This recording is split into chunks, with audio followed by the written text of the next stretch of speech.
આપણા દરેકના ઘરમાં ઘરની બહાર આવું એક મીટર જોયું હશે, જેને આપણે સાદી ભાષામાં મીટર કહીએ છીએ. આ મીટરનું કંઈક નામ છે. એનું નામ છે એનર્જી મીટર. શું નામ છે? Energy metre. આ એનર્જી મીટર એ કેલ્ક્યુલેટ કરે છે કે તમારા ઘરમાં જે ઉપકરણો છે એ પર કલાક કેટલી ઉર્જાનો વપરાશ કરી રહ્યા છે. કેટલી ઉર્જા એટલે કઈ ઉર્જા? વિદ્યુત ઉર્જાનો કેટલો વપરાશ કરી રહ્યા છે એની ગણતરી કરે છે યુનિટમાં. શામાં કરે છે? યુનિટમાં. હવે આ યુનિટ શું છે? આ વિદ્યુત ઉર્જા શું છે? અને તમે જે આ ઉર્જાનો ઉપયોગ કરીને જે કાર્ય કર્યું છે તેને શું કહે છે? આપણે પાવર. એટલે વિદ્યુત પાવર. આ પાવર શું છે અને આ બધાનો સંબંધ આ મીટર સાથે શું છે એની ચર્ચા આપણે આજના વિડીયોમાં કરવાના છે. કે કેવી રીતે એક મીટર, ઓકે, તમારી પાસે જે એનર્જી મીટર છે એ વિદ્યુત ઉર્જાનું માપન કરે છે. અને યુનિટ શાનો એકમ છે એ પણ આપણે જોવાના છે. તો વિડીયોને એન્ડ સુધી બની રહેજો. અને વિડીયો પસંદ આવે તો લાઈક કરજો, પોતાના મિત્રો સાથે શેર કરજો, જેથી તમને બાબત સમજ પડી શકે. તો વાત કરીએ છીએ વિદ્યુત પાવર અને વિદ્યુત ઉર્જાની. કે વિદ્યુત પાવર શું છે અને વિદ્યુત ઉર્જા શું છે. આપણે ધોરણ 11માં ભણી ગયા છે કે પાવર P બરાબર થાય કાર્ય અપોન સમય. એટલે પર સેકન્ડ તમે કેટલું કાર્ય કરો છો, પર સેકન્ડ કેટલું કાર્ય થાય છે એને જ આપણે કહીએ છીએ પાવર. કે કોઈ વ્યક્તિ છે એ પર સેકન્ડ કેટલું કાર્ય કરી શકે છે એ જ એની શું છે? પાવર છે. વિદ્યુત પાવર પણ કંઈક આ રીતનું જ છે. વિદ્યુત પાવર પણ પર સેકન્ડ થતું કાર્ય છે, પણ કયું કાર્ય છે એ આપણે અહીં જોઈએ. માની લઈએ કે મારી પાસે એક વાહક તાર છે અને આ વાહક તારની સાથે મેં એક બેટરી કનેક્ટ કરી રાખી છે. ધ્યાન આપીએ, મારી પાસે એક વાહક તાર છે. આ વાહક તારમાં મેં એક બેટરી કનેક્ટ કરી છે. આ બેટરી 20 વોલ્ટની છે. આ બેટરી 20 વોલ્ટની છે અને આ બેટરીનું કાર્ય શું છે કે અંદર પ્રવાહનું વહન કરાવવું. શામાં? આ વાહક તારમાં પ્રવાહનું વહન કરાવવું. પ્રવાહ કઈ રીતે વહેશે? કે બેટરી લાગુ પાડવાથી અંદર એક વિદ્યુત ક્ષેત્ર રચાશે. એ વિદ્યુત ક્ષેત્ર કેટલું હશે? E. આ વિદ્યુત ક્ષેત્રના લીધે અંદર રહેલો જે વિદ્યુત ભાર છે એ ગતિ કરશે અને એ ગતિ કરતો માઇનસથી બેટરીના માઇનસ છેડાથી થઈને પ્લસ છેડા સુધી ગતિ કરશે. આ વિદ્યુત ભાર માઇનસ છેડાથી લઈને પ્લસ છેડા તરફ ગતિ કરશે.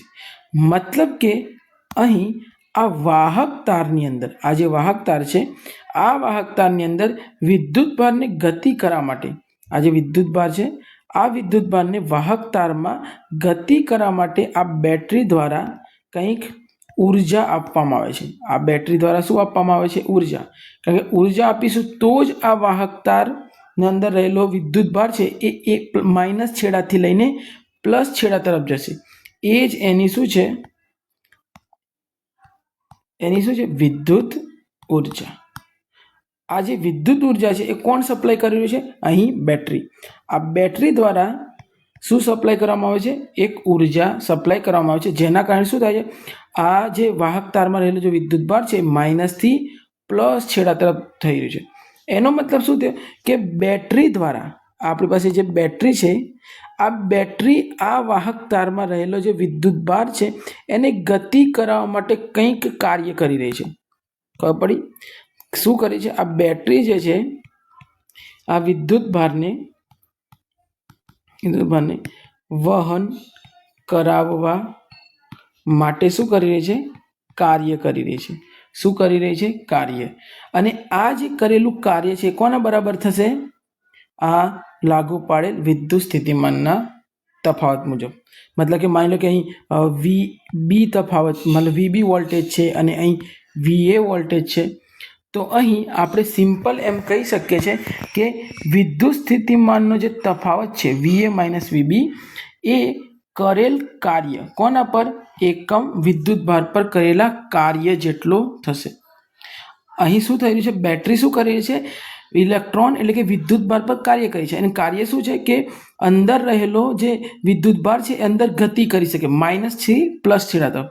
તો અહીં જે બેટરી દ્વારા જે પણ કાર્ય થઈ રહ્યું છે કોના પર કાર્ય થઈ રહ્યું છે, તો કે આ વિદ્યુત ભાર પર, એ જેનો શું થશે, વિદ્યુત સ્થિતિમાનનો તફાવત. તો આપણે કહી શકીએ છીએ V બરાબર થશે W/Q. V બરાબર W/Q.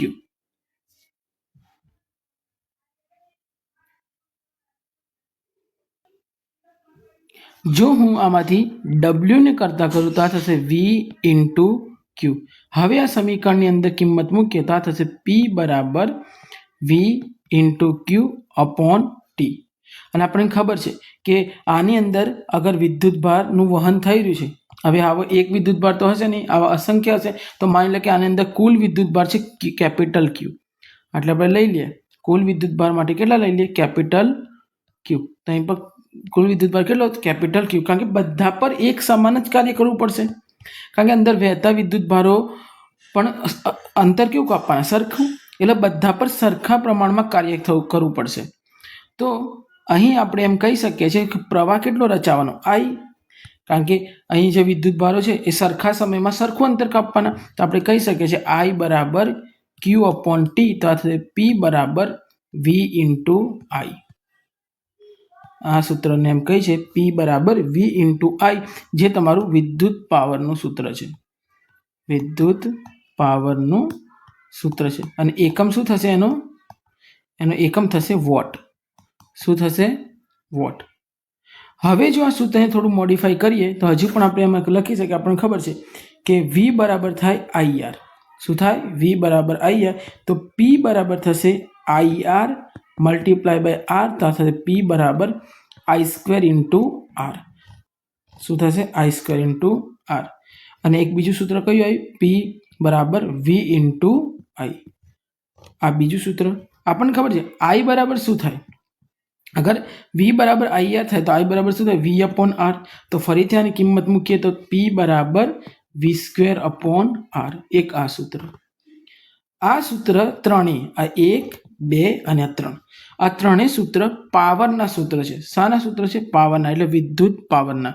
કે અહીં વિદ્યુત ભારને સંપૂર્ણ ગતિ કરવા માટે આ બેટરી દ્વારા કેટલું કાર્ય કરી રહી છે, અહીં જે ગતિ થઈ રહી છે, વિદ્યુત ભારની ગતિ થઈ રહી છે આ વાહકની અંદર, તો એની અંદર એને કેટલું કાર્ય કરવું પડી રહ્યું છે પર સમયની અંદર. ઓકે, એકમ સમય, એ જેનો શું છે, પાવર. આ જે સૂત્ર છે I² × R, એ ઉર્જાનો વ્યય પણ દર્શાવે છે. ઉષ્મા ઉર્જા સ્વરૂપે જે પાવરનો જે વ્યય થઈ રહ્યો છે ને, એ સૂત્ર છે. આ સૂત્ર પણ આપણે યાદ રાખીશું, કારણ કે અગર તમને કોઈ એમ પૂછે કે ઉષ્મા ઉર્જા સ્વરૂપે વાહક તારમાં કેટલો પાવર વ્યય પામી રહ્યો છે, તે સૂત્ર છે P બરાબર I² × R. કારણ કે આ એકમ સમયમાં વ્યય પામતી ઉર્જા જ છે, હે ને, કારણ કે તમે જે કાર્ય કરી રહ્યા છો એ કાર્ય કરવાથી બેટરી પોતે ઉર્જા ગુમાવી રહી છે. આ બેટરી છે એ પોતે શું કરી છે, કાર્ય કરવા માટે ઉર્જા ગુમાવી રહી છે ને, એ શું થશે, આપણું એકમ સમયમાં વ્યય પામતી ઉર્જા, એ જ આપણું શું થશે, વિદ્યુત પાવર. પાવરનો એકમ શું થશે, વોટ. આ આપણે યાદ રાખીશું અને આ 3 સૂત્રો યાદ રાખીશું. હવે વિદ્યુત ઉર્જા શું છે એ ધ્યાનમાં રાખીએ. વિદ્યુત ઉર્જાની, તો વિદ્યુત ઉર્જા માટે આપણે જેને કહીએ છીએ ઇલેક્ટ્રિકલ એનર્જી, એ શું થાય છે, પાવરને આપણે એમ પણ કહીએ છીએ કે એકમ સમય દીઠ, એકમ સમય મતલબ કે એટલે સમય, એકમ સમય દીઠ ખર્ચાતી ઉર્જાને શું કહે છે, પાવર. કે તમે જે બેટરી લાગુ પાડી છે, આ જે બેટરી લાગુ પાડી છે એ બેટરી એકમ સમય દીઠ કેટલી ઉર્જા ખર્ચ કરી રહી છે, શાના માટે, તો કે કાર્ય કરવા માટે. શાના માટે, કાર્ય કરવા માટે. આ જે કાર્ય થઈ રહ્યું છે ને, કયું કાર્ય, વિદ્યુત ભારનું વહન. તો એકમ સમય દીઠ કેટલું કાર્ય થઈ રહ્યું છે એ જ તમારું શું છે, પાવર. ઓકે, સોરી, એ તમારી શું છે? ઉર્જા. અને એકમ સમય દીઠ તમે કેટલી ઉર્જા વાપરી રહ્યા છો, એકમ સમય દીઠ તમે કેટલી ઉર્જા વાપરી રહ્યા છો કોઈ કાર્ય કરવા માટે, એ તમારું શું છે? પાવર. એટલે પાવર પી શું થશે તમારું? E/T. એટલે કે આને આપણે લખી શકીએ છીએ ઇલેક્ટ્રિકલ એનર્જી એટલે વિદ્યુત ઉર્જા થશે E = P/T. કે તમે એક ચોક્કસ સમયગાળા માટે કેટલો પાવરનો ઉપયોગ કરી રહ્યા છો, કેટલો વિદ્યુત પાવરનો ઉપયોગ કરી રહ્યા છો, એ તમારી શું થશે? Electrical energy. અને આપણને ખબર છે પાવર માટે અલગ અલગ સૂત્રો છે, એમાંથી કોઈ પણ સૂત્ર લઈ લો અને એની સાથે T મલ્ટીપ્લાય કરી દેશું તો આપણે મળી જશે ઇલેક્ટ્રિકલ એનર્જી. આ થશે, માની લો કે P માટે લઈ લઉં છું I² R × T, તો આ થશે E = I² R T. આ થશે તમારી ખર્ચાતી ઉર્જા, કે તમે ચોક્કસ સમયગાળા માટે કેટલો પાવર યુઝ કરી રહ્યા છો. મતલબ કે તમારી પાસે કોઈ પણ ઇલેક્ટ્રિકલ વસ્તુ છે, એ કોઈ પણ અપ્લાયન્સ છે, માની લો કે તમારી પાસે મિક્સર મશીન છે, કે પછી તમારી પાસે ટીવી છે, ફ્રીજ છે, એ ચોક્કસ સમયમાં કેટલો પાવર યુઝ કરી રહી છે, હા ને, કેટલો પાવર યુઝ કરી છે, એ તમારું શું છે? ખર્ચાતી ઉર્જા. ઉદાહરણ તરીકે આપણને ખબર છે કે 100 વોટનો બલ્બ હોય છે. આ 100 વોટનો બલ્બ કેટલા સમય સુધી ચાલશે? માની લો કે 100 વોટનો બલ્બ છે, એ માની લો કે 1 કલાક, 2 કલાક, 3 કલાક, એ જેટલો ખર્ચ આવે એ તમારી શું છે? એનર્જી. કે તમે આટલી એનર્જીનો શું કરી દીધો? વપરાશ કરી લીધો. શું કરી લીધો? આટલી એનર્જીનો વપરાશ કરી દીધો. એ તમારી શું છે? વપરાતી ઉર્જા. અને આ ઉર્જાનો જે એકમ થાય છે, ઉર્જાનો એકમ, કઈ ઉર્જા? વિદ્યુત ઉર્જાનો જે એકમ થાય છે, જેને આપણે SI એકમ કહે છે, એ થાય છે kWh/h. Sorry, kWh. કેટલો થાય છે? kWh. અને 1 kWh ને જ આપણે કહીએ છીએ 1 યુનિટ. શું કહે છે? 1 kWh ને શું કહીએ? 1 યુનિટ. એનો મતલબ, અગર તમારી પાસે કોઈ ફ્રીજ છે અને આ ફ્રીજ જો 1 કલાકમાં 1 કિલોવોટ, અગર 1 કિલોવોટ પાવર ઉપયોગ કરતો હોય, ઓકે, 1 કિલો ફ્રીજ જે છે 1 કિલોવોટ જેટલો પાવર યુઝ કરતો હોય, તો 1 કલાક પછી આપણે એનું કહી શકીએ છીએ કે એને 1 યુનિટ ઉર્જાનો ઉપયોગ કર્યો અથવા ખર્ચ કરી નાખી. કેટલા કલાકમાં? 1 કલાકમાં. તો આપણે કહી શકીએ છીએ 1 કિલોવોટ જેટલી ઉર્જા જેટલા કલાકમાં ખર્ચાશે એટલા એના શું થશે? યુનિટ થશે. 1 યુનિટ એટલે 1 કલાક માટે 1 કિલોવોટ, 2 યુનિટ એટલે 2 કલાકમાં 2 યુનિટ. ઓકે, તો આ આપણા માટે થશે, સોરી, 1 કલાકમાં 1 યુનિટ હોય તો બીજા કલાકમાં 2 યુનિટ થઈ જશે. તો આ આપણા માટે થઈ વિદ્યુત ઉર્જા. એનર્જી મીટરની વાત કરીએ તો એનર્જી મીટર આ જ સિદ્ધાંત પર કાર્ય કરે છે.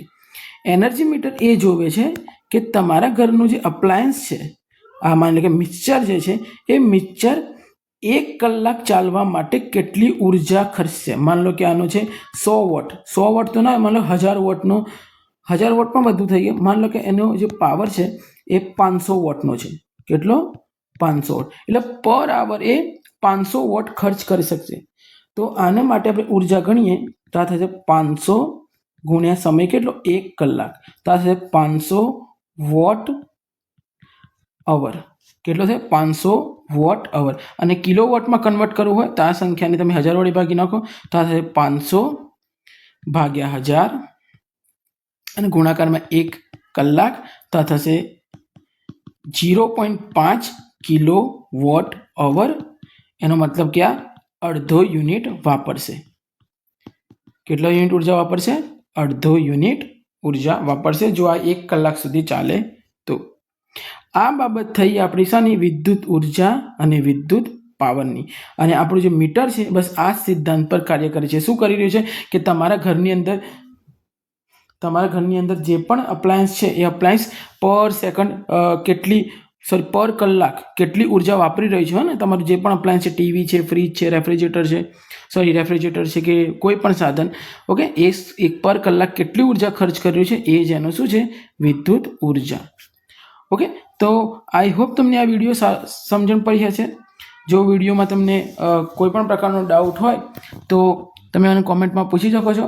એક એક્ઝામ્પલ આપું છું, એક કામ, હોમવર્ક, કે 1 કિલોવોટ અવર બરાબર કેટલા જૂલ ઉર્જા થાય? એ તમે મને બતાવજો. આપણે નેક્સ્ટ વિડીયોમાં આનો જે જવાબ છે મેળવીશું. આજના વિડીયોમાં આટલું જ.